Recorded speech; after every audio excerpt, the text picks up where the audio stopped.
Bienvenue sur le plateau de 24 heures Inside pour vivre les 24 heures du Mans dans les coulisses de l'épreuve, comme nous le faisons depuis le milieu de la semaine déjà, ma foi. Vous savez que si vous voulez suivre la course en direct, la course elle-même, le déroulement, les classements, eh bien, il suffit de télécharger l'application des 24 heures du Mans, la fameuse app qui vous donne accès au live timing et à toutes les caméras embarquées sur les voitures. On aura l'occasion de parler des temps forts dans le sommaire de cette émission, des temps forts de la course. Nous aurons un entretien avec le président de l'ACO, Pierre Fillon.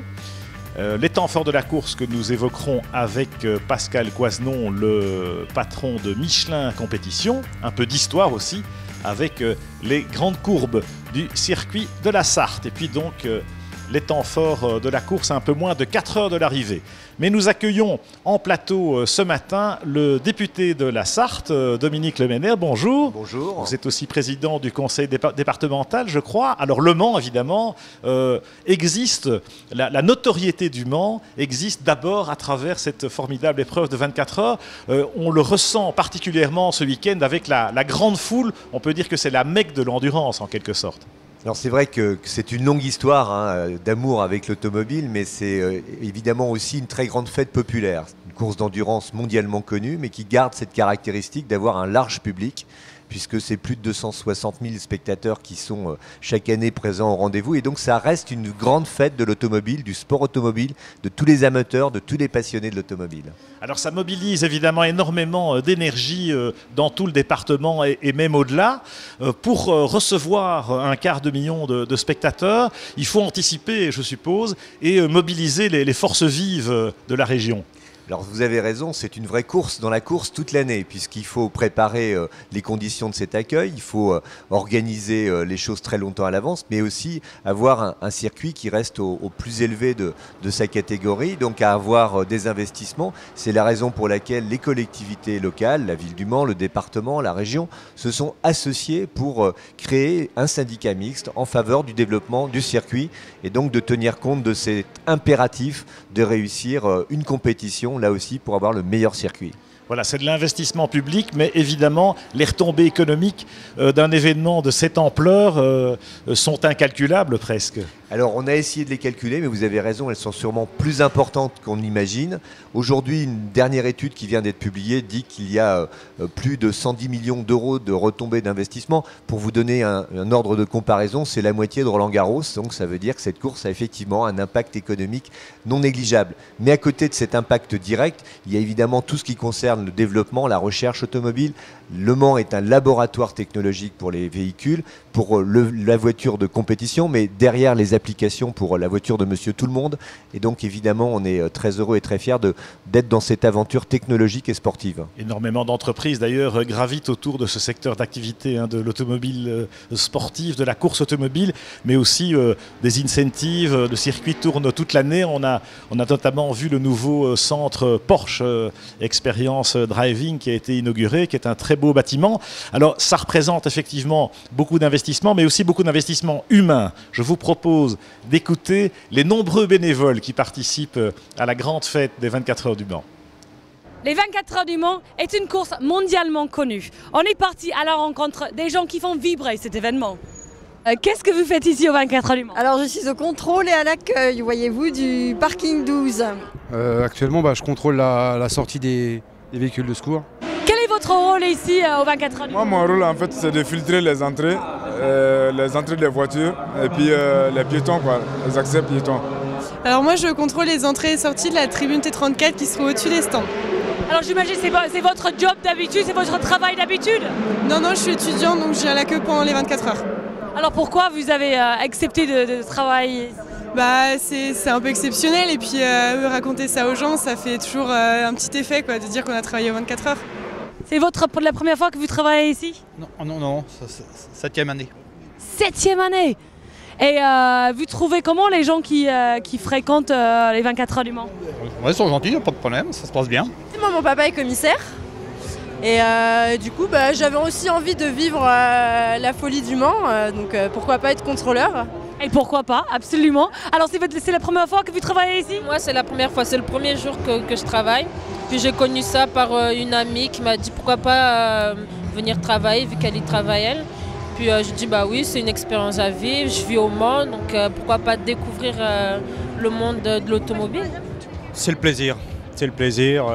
C'est quand même la course numéro 1 au monde d'endurance. Donc on vient par plaisir et en même temps on vient aussi pour l'accueil des gens. Comment vous trouvez les gens, les spectateurs qui viennent ici aux 24 heures du Mans? Ah, très gentils, très courtois et surtout cette année je les trouve aussi propres. Il y a beaucoup plus de personnes, déjà on le voit par rapport à l'année dernière, mais ils mettent tous dans leur sac poubelle, tout. Et les gens qui viennent ici sont gentils? Oui, très gentils. Ils viennent partout, hein? Oui, les Anglais, tout le monde est gentil. Ah, même les Anglais? Les Anglais. Mais même les Anglais. Bah, merci beaucoup. Et bon courage. À vous aussi, merci. Merci. Voilà, belle communion hein, autour de cette épreuve, même les Anglaises, puisqu'on a une blonde, une petite Anglaise qui travaille avec nous, c'est Hayley Simmons qui nous a recueilli ces impressions. On sent qu'il y a un capital sympathie énorme aussi autour de cette course, aussi bien de la part des acteurs que des spectateurs. Vous avez raison, et on voit qu'à travers l'organisation, notamment l'Automobile Club de l'Ouest a su fédérer un certain nombre d'énergies autour de cette organisation, et il y a beaucoup de Sartois qui sont très fiers de pouvoir participer à cette organisation de manière provisoire. Mais tout au long de l'année, c'est vrai qu'il y a une chaîne de bénévoles, de gens passionnés qui permettent de le faire. Donc on crée un accueil, on espère, de mieux en mieux pour tous les visiteurs. Et je crois que c'est cet effort conjoint qui permet d'avoir cette vraie fête, du fait du sport automobile, mais aussi faite à travers toutes les expositions qu'on peut découvrir, avec une magnifique exposition en ce moment dans le circuit, des choses qu'on ne pourrait pas voir ailleurs et donc qui sont un moment privilégié pour tous les visiteurs. C'est vrai que c'est très qualitatif et on se rend compte aussi qu'il y a une énorme convivialité autour de tout ça. Vous évoquiez le rôle évidemment de l'Automobile Club de l'Ouest, le fait que l'ACO maintenant soit partenaire de la FIA dans le développement de ce nouveau championnat du monde d'endurance n'est pas négligeable aussi pour le rayonnement international du Mans et des 24 heures du Mans. On a rencontré ce matin le président de l'ACO, Pierre Fillon, pour évoquer cette 83e édition des 24 heures du Mans avec lui. Monsieur le Président, est-ce que vous êtes satisfait de cette 83e édition des 24 heures du Mans? Visiblement, la magie du Mans opère toujours. Oui, écoutez, ce serait difficile de ne pas être satisfait. Cette course qu'on annonçait magnifique l'est, et elle n'est pas finie, puisqu'il reste encore un certain nombre d'heures de course. Le public est au rendez-vous. Le duel qu'on attendait entre Porsche, Audi et Toyota a eu lieu, même si Toyota est peut-être un petit peu en retrait. C'est peut-être un peu la déception de ces 24 heures. Dans les autres catégories, on a une très belle bagarre, aussi bien en P2 et en GT, où là encore, ils sont l'un derrière l'autre après toutes ces heures de course. Donc un bilan effectivement très positif pour le moment. Sur le plan sportif en tout cas, et puis on constate aussi que le prestige des 24 heures est inégalé. La preuve par la visite présidentielle hier, qui est une belle forme de reconnaissance pour l'événement qui dépasse largement nos frontières. Alors effectivement, c'est un honneur pour l'Automobile Club de l'Ouest et pour les 24 heures d'avoir eu la visite du président de la République. Le dernier président à être venu était Georges Pompidou en 1972, qui avait d'ailleurs assisté à la victoire de Matra avec Henri Pescarolo. Et le fait qu'il soit revenu au Mans prouve pour nous le succès et l'importance que revêt les 24 heures du Mans en France et sur le plan international. Alors on constate aussi que le Mans fait un peu tache d'huile avec le nouveau championnat du monde d'endurance que l'ACO promeut avec la FIA. Quelle dimension nouvelle ça peut donner encore à la discipline tout entière? Je crois que vous savez, au Mans, on parle beaucoup de cette pyramide de l'endurance avec nos séries continentales en Asie, en Europe et aux États-Unis. Ce lien entre ces séries avec le championnat du monde et puis les 24 heures qui sont en haut de la pyramide. Et donc ce championnat, c'est un petit peu porter l'image du Mans, porter le succès du Mans sur tous les continents. Et pour deux raisons. D'une part, de permettre à tous ces fans de l'endurance de découvrir ce qu'est le Mans chez eux, et puis de permettre aux constructeurs aussi d'aller montrer leur technologie sur leur marché.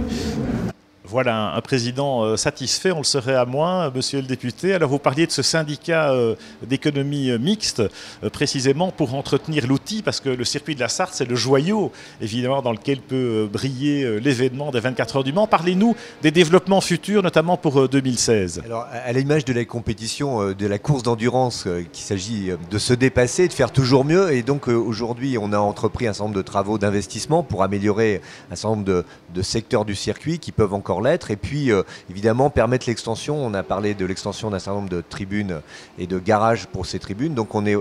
pas pour les tribunes, mais pour les compétitions. Et donc, on a aujourd'hui des projets d'investissement très importants et on va continuer à investir. C'est une volonté très forte pour porter toujours plus haut les couleurs du circuit des 24 heures du Mans. Voilà, pour faire briller ce joyau. Merci beaucoup, en tout cas, de votre visite. On va aller voir un des secteurs du circuit, en l'occurrence, le tout premier virage.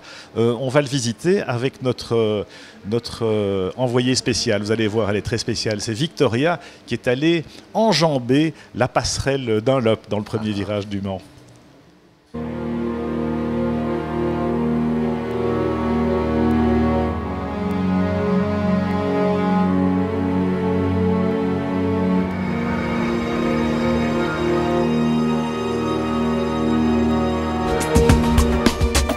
Encore une fois, on se retrouve sur un lieu mythique de 24 heures du Mans, la passerelle Dunlop.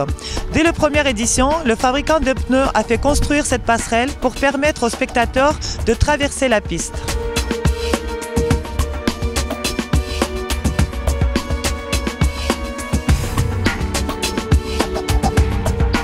Elle était déplacée plusieurs fois et dans sa version actuelle, elle peut accueillir près de 1500 spectateurs. Vous avez vu, ici, on ne fait pas les choses à moitié.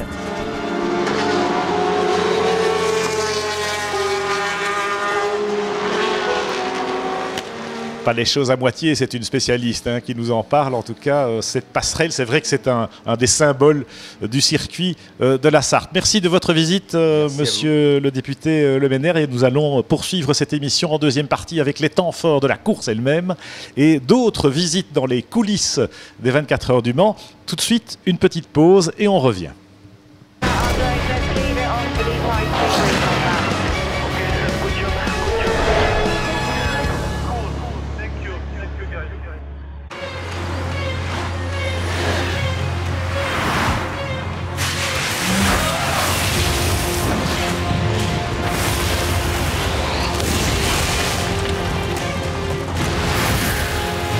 Face à une météo imprévisible, comment rester hors de danger? Michelin crée aujourd'hui Cross Climate. Le premier pneu capable de faire face aux aléas climatiques grâce à ses performances révolutionnaires. Avec l'innovation Michelin Cross Climate, armez-vous face aux aléas climatiques. Michelin, une meilleure façon d'avancer. Pourquoi cette montre? Cette montre a vu la mécanique accomplir des chefs-d'œuvre et le passé rattraper le présent. Elle a vu l'homme se dépasser et défier les lois de la physique. Elle a scellé des destins au millième de seconde près. Et elle a vu des champions couronnés. Bien plus qu'une montre, un témoin de son temps.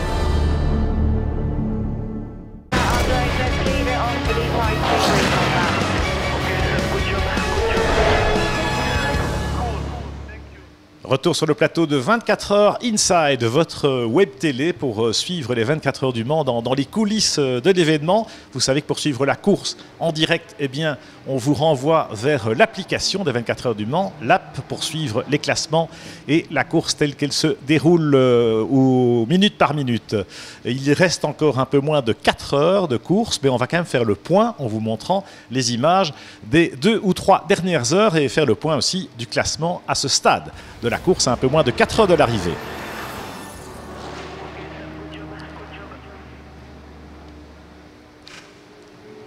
Voilà, le petit matin, c'est toujours une période délicate pour les hommes comme pour les machines avec la Chevrolet numéro 64, un petit souci à la roue arrière gauche, mais elle se maintient, heureusement c'est un changement de plaquette de frein, en réalité elle se maintient en tête de la catégorie GT, en bagarre avec la Ferrari numéro 51. Corvette Ferrari, c'est le match en grand tourisme cette année. Alors que, vous savez, le match en tête de la course, le grand duel à l'affiche, c'est Porsche contre Audi. Depuis le début de la course, les frères ennemis germaniques eh bien, se battent avec un coup à toi, un coup à moi. Des incidents aussi au petit matin parce que c'est là que parfois la concentration baisse un peu. La piste est un peu plus sale, l'évolution de l'adhérence, l'usure des pneumatiques. Et la fatigue aussi, hein, non seulement des éléments mécaniques, mais aussi des hommes. Aston Martin, un petit ton en dessous dans la catégorie GT, alors qu'il dominait en début d'épreuve. Les Anglaises ont vécu une nuit un peu plus difficile. Et puis regardez de temps en temps des incompréhensions dans le trafic, dans les manœuvres de dépassement. Et ça peut concerner y compris les voitures de pointe comme la Porsche numéro 19, la voiture qui est en tête des 24 heures du Mans depuis cette nuit avec le pilote Nico Hülkenberg, le pilote allemand de Formule 1 au volant. Une bagarre, regardez cette partie de manivelle exceptionnelle avec l'Audi numéro 7 et la Porsche numéro 19 au coude à coude. C'était ce matin sur le coup de 8 heures. Toutes les hunaudières enfilées roue dans roue et finalement l'Audi numéro 7 qui passe devant, mais en réalité il se dédouble parce que c'est bien la Porsche numéro 19 qui est en tête. L'Audi numéro 7 a été retardé cette nuit par un problème de carrosserie, une perte d'éléments de carrosserie. Elle est restée plus de 7 minutes immobilisée dans son garage. La numéro 7, c'était la tenante du titre. Et bien actuellement, la tenante du leadership dans ces 24 heures du Mans 2015, c'est bien la Porsche numéro 19. Mais regardez, on peut parler de marquage à la culotte comme en football. Il ne se quitte pas d'une semelle, Nico Hülkenberg et René Rast au volant de l'Audi lors des relais de ce matin. Finalement, c'est l'autre Audi, la numéro 9, qui est la plus proche au classement. Mais alors que là, on a une Ferrari en panne d'essence, malheureusement, du côté d'Indianapolis. C'est un peu loin pour prétendre regagner les garages. Un autre incident, c'est petite sortie dans le bac à gravier pour cette Aston Martin. Et puis au classement général, donc, une deuxième Porsche qui prend l'avantage sur les Audi. C'est la numéro 17 de Mark Webber. En deuxième position, Porsche peut être parti vers un doublé, même si tout peut encore basculer dans les 3 dernières heures de course. La météo est restée clémente, fort heureusement, tout au long de la nuit. La pluie qui avait été annoncée n'est finalement pas tombée. La Corvette dans les stands, en bagarre avec la Ferrari numéro 51. Là aussi, ça se joue à coups de secondes. Il y avait moins de 10 secondes d'écart entre l'américaine et l'italienne au classement GT à 4 heures de l'arrivée. Regardez la sortie des stands, roue dans roue. Là, c'est même pas une question de secondes, c'est une question de millimètres. Et la bagarre reprend de plus belle sur le circuit. En catégorie LMP2, c'est toujours l'Oreca numéro 47, celle de Nicolas Lapierre qui avait signé la pole position, qui est en tête malgré une crevaison ce matin. Petite fuite d'huile ici sur une autre LMP2. Immobilisée en face des stands. La voiture russe. C'est pas forcément de l'huile, c'est un trop-plein peut-être d'eau, de liquide de frein. Et puis toujours dans la course aussi les Nissan Nismo GT RLM, mais en difficulté, vous le voyez, dans l'échappatoire du côté de Indianapolis. Voilà la voiture qui est en tête en LMP2 aux mains de Nicolas Lapierre, l'ancien pilote officiel Toyota. Encore 3h30 de course donc, et toujours le suspense, même si 2 Porsche précèdent 3 Audi aux 5 premières passes des 24 heures du Mans. Les Toyota sont un peu plus loin, toujours en embuscade, mais la fiabilité ne suffira pas pour briller et pour accéder au podium des 24 heures du Mans cette année. Alors il y a aussi beaucoup d'ambiance, vous le savez, dans cette émission, eh bien, on visite les coulisses de l'épreuve. Alors pourquoi pas aller dans les campings? Il y a aussi des spectateurs qui y ont passé la nuit. Et ce matin, le réveil a parfois été un peu pénible pour certains d'entre eux.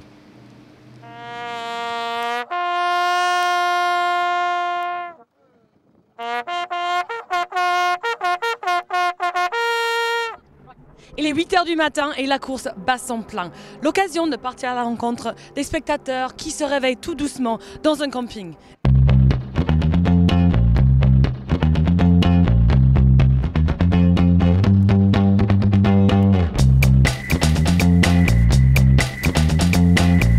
Vous connaissez bien le 24 heures du Mans? J'y viens cette année pour la 43e fois. La 43e fois? Oui, 43e fois. Ouais. Et chaque fois vous venez en camping? Depuis 15 ans à peu près, oui. Et alors, Explique-moi comment ça a évolué niveau ambiance, etc. depuis 43 ans. Oh, ça a bien évolué parce que maintenant ça a quand même une importance mondiale et je pense qu'ils ont fait beaucoup de progrès pour accueillir les usagers du Mans. Et vous vous retrouvez ici au camping à côté des Anglais, les Hollandais, etc. Ils sont pas relous? Non, pas du tout. Non, non, très bien. Hein. Ils savent faire la fête? Ah oui, ça, pour ça, oui, très bien. Oui, très bien. Très bien.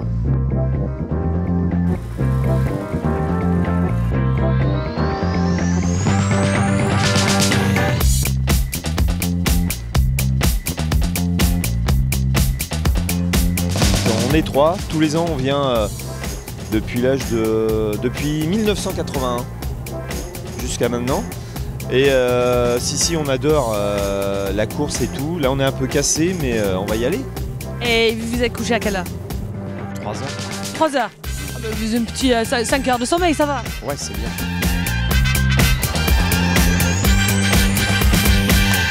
Vous dormez dans vos voitures chaque année? Non, non, pas du tout. On avait des chambres au Mans normalement et suite à la soirée boîte de nuit, on n'a jamais pu repartir, donc on est resté là.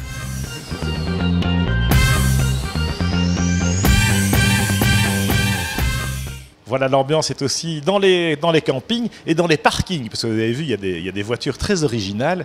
Et voilà, une telle communion avec 250 000 personnes réunies sur le même site, beaucoup d'échanges et finalement un dénominateur commun, un passionnel qui réunit toute cette communauté, les fervents des 24 heures du Mans. Eh bien, on est avec vous aussi pour vous faire découvrir tous ces aspects un peu anecdotiques de la course. On y sera encore en vue de l'arrivée tout à l'heure pour notre prochaine émission. D'ici là, profitez bien des derniers moments du spectacle. Bonne journée. L'application 24 heures du Mans, une immersion exceptionnelle au cœur de la plus grande course d'endurance au monde. Tout sur les équipes et les pilotes, les chronos, les classements et des dizaines de vidéos à la demande. Avec l'application et son option live, ne ratez rien, offrez-vous les images en direct et choisissez vos caméras embarquées. N'hésitez plus, soyez connectés. Téléchargez maintenant l'application 24 heures du Mans.